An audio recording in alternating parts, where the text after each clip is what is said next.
যে কারণে ৩১ বছর পর ডুম্বুর বাঁধ খুলে দিল ভারত। ভয়ঙ্কর তথ্য ফাঁস।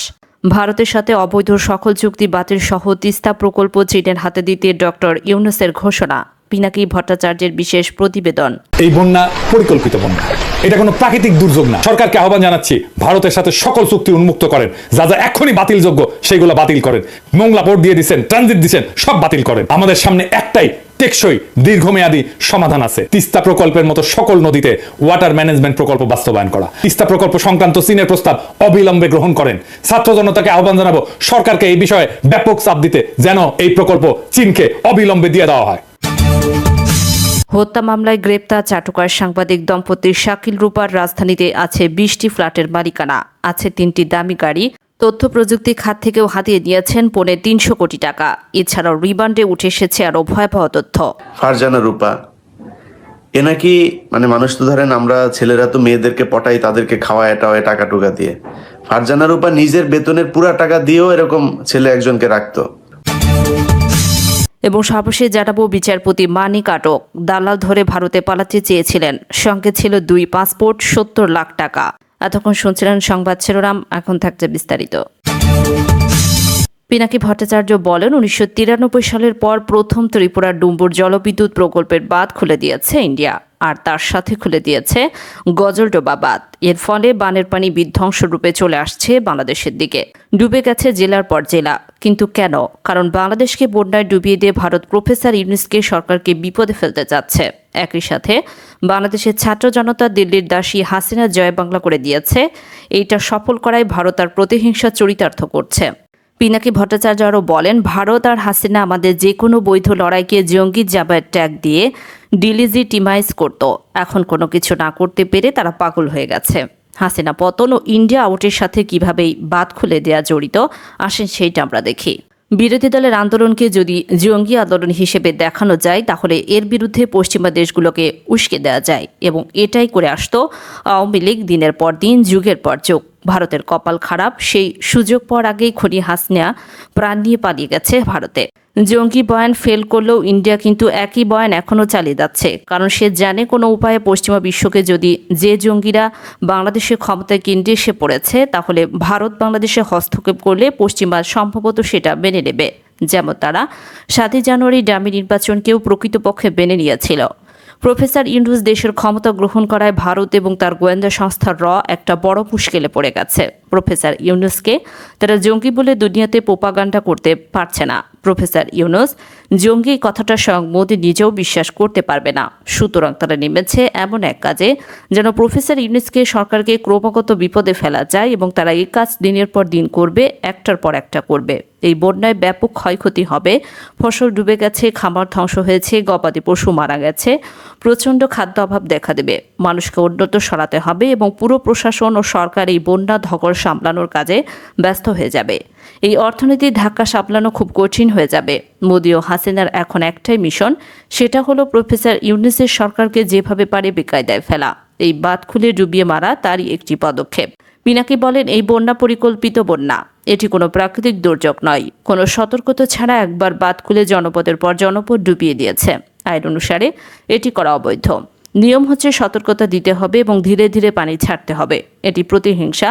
তার উদাহরণ ভারতের মিডিয়া হেডলাইনে দেখতে পায়। কি নির্মম রসিকতা। পিনাকি আরও বলেন, আমরা কি ভারতের প্রতিহিংসার মুখে বসে থাকব? না, এটা দাঁত ভাঙা জবাব দিতে হবে। দাঁত ভাঙা জবাব হিসেবে আমরা টোটাল ইন্ডিয়া বয়কটের ডাক দিচ্ছি। আমরা এর আগে ইন্ডিয়ার কিছু সিলেক্টেড প্রোডাক্ট বয়কট করেছিলাম। এইবার আমরা টোটাল ইন্ডিয়া বয়কটের ডাক দিচ্ছি। শুধুমাত্র ইন্ডিয়ান পণ্য নয়, সেই সাথে ইন্ডিয়া থেকে সকল প্রকার শিল্প কাঁচামাল আনা বন্ধ হলো। ছাত্র জনতাকে এটা নিশ্চিত করতে হবে, তৃতীয় দেশ থেকে কাঁচামাল আনলে খরচ যদি কিছুটা বেশিও পড়ে, সেটা আওয়ামী চাঁদাবাজি বন্ধ হওয়ায় শিল্পের মালিকানা পুরোপুরি পোষায় নিয়েও লাভ থাকবে। আমাদের সাপ্লাই চেন ইন্ডিয়া থেকে সরিয়ে নেওয়ায় এটাই মুখ্য সময়।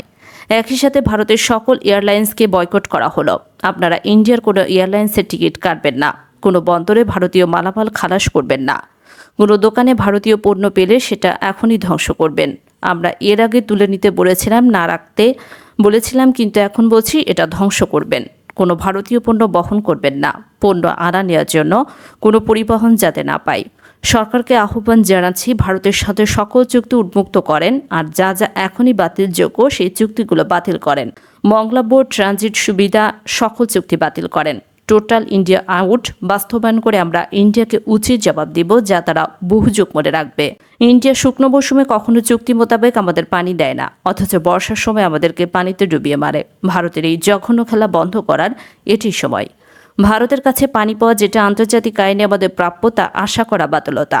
আমাদের সামনে একটাই টেকসই দীর্ঘমেয়াদী সমাধান আছে। সেই সমাধান হচ্ছে তিস্তা প্রকল্পের মতো সকল নদীতে ওয়াটার ম্যানেজমেন্ট প্রকল্প বাস্তবায়ন করে আমরা সরকারের কাছে দাবি জানাই।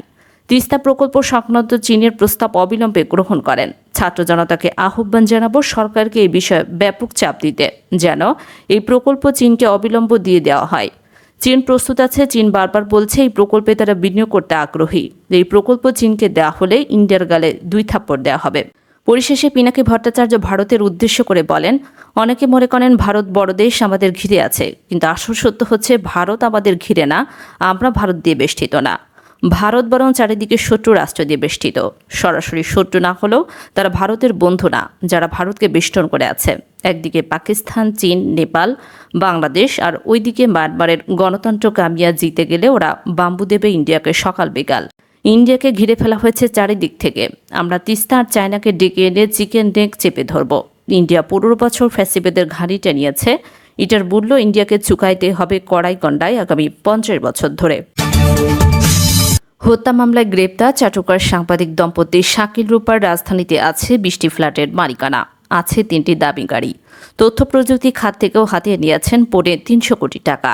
এছাড়াও রিমান্ডে উঠে এসেছে আরও ভয়াবহ তথ্য। রাজধানীর ইন্দিরা রোডের ফ্ল্যাটে বসবাস করেন 71 টেলিভিশনের চাকরি থেকে অব্যাহতি পাওয়া বার্তা প্রধান শাকিল আহমেদ এবং প্রধান প্রতিবেদক উপস্থাপক ফারজানা রূপা। ফ্ল্যাটটির বাজার মূল্য 2.5 কোটি টাকা। দামি গাড়ি ব্যবহারের নেশাও আছে তাদের। সাংবাদিকদের আয়ে ফ্ল্যাটটি কেনা সম্ভব না হলেও শাকিল রূপা সাংবাদিক দম্পতি এবং আরও অনেক সম্পদের মালিক। মোহাম্মদপুর, ধানবন্ডি, উত্তরা, বাড়িধারা ও বসুন্ধরায় তাদের আছে আরও 19টি ফ্ল্যাট। এসব ফ্ল্যাটের বাজার মূল্য 35 কোটি টাকা। 4 মেয়াদে শেখ হাসিনার সরকারের কাছের মানুষ হিসেবে পরিচিত শাকিল রূপা তথ্য প্রযুক্তি খাত থেকে হানিয়ে নিয়েছেন 350 কোটি টাকা। বিএনপি জামাত বিরোধী প্রোপাগান্ডা সেলের প্রধান হিসেবেও কাজ করেছেন তারা। পুলিশ, র এবং এনএসআই এর ডিজিটাল প্রচারণায় তৈরি হতো তাদের ব্যক্তিগত প্রতিষ্ঠান থেকে। শাকিল রূপা দম্পতির সাভারে আছে রিসোর্ট, হবিগঞ্জে আছে চা বাগান, ঢাকার পূর্বাচল, দোহাই ও চট্টগ্রামে আছে আবাসিক ফ্ল্যাট। গণভবনের সাবেক প্রধানমন্ত্রী শেখ হাসিনার সংবাদ সম্মেলনে শাকিল রূপা দম্পতির চাটুকারিতাও ছিল চোখে পড়ার মতো। শাকিলের বিরুদ্ধে ধর্ষণ, ভ্রূণ হত্যার অভিযোগও আছে। সুপ্রিম কোর্টের সাবেক বিচারপতি শামসুদ্দিন চৌধুরী মানিককে আটক করেছে বিজিবি। সিলেটের কানাইহাট উপজেলার ডনা সীমান্ত এলাকা দিয়ে ভারতে পালিয়ে যাওয়ার চেষ্টাকালে রাত 10টার দিকে ডনা বিজিবি ক্যাম্পে তাকে আটক করা হয়। বিজিবির সদর দপ্তরের পক্ষ থেকে এই তথ্য নিশ্চিত করা হয়েছে। স্থানীয় দালাল ধরে তিনি ভারতে পালাতে চেয়েছিলেন। আটকের সময় স্থানীয়দের তিনি জানান তার সঙ্গে বাংলাদেশি এবং ব্রিটিশ পাসপোর্ট আছে, নগদ টাকা আছে 40,000। আগের দিন তার সঙ্গে থাকা 60 থেকে 70 লাখ টাকা 2 যুবক মারধর করে কেড়ে নিয়েছে। শুধু সীমান্ত পারের জন্য নৌকার মাঝি গিয়ে 15,000 টাকা দেন।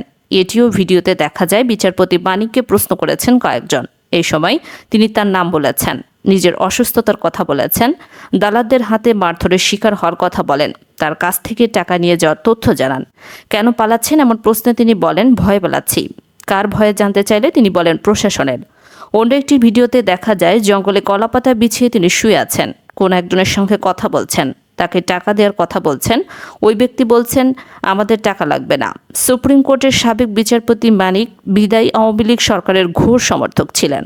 সরকারের কার্যক্রম সমর্থন করে টকশোতে আলোচনা করতেন। সরকার পতনের পর তার বিরুদ্ধে একাধিক মামলাও হয়েছে।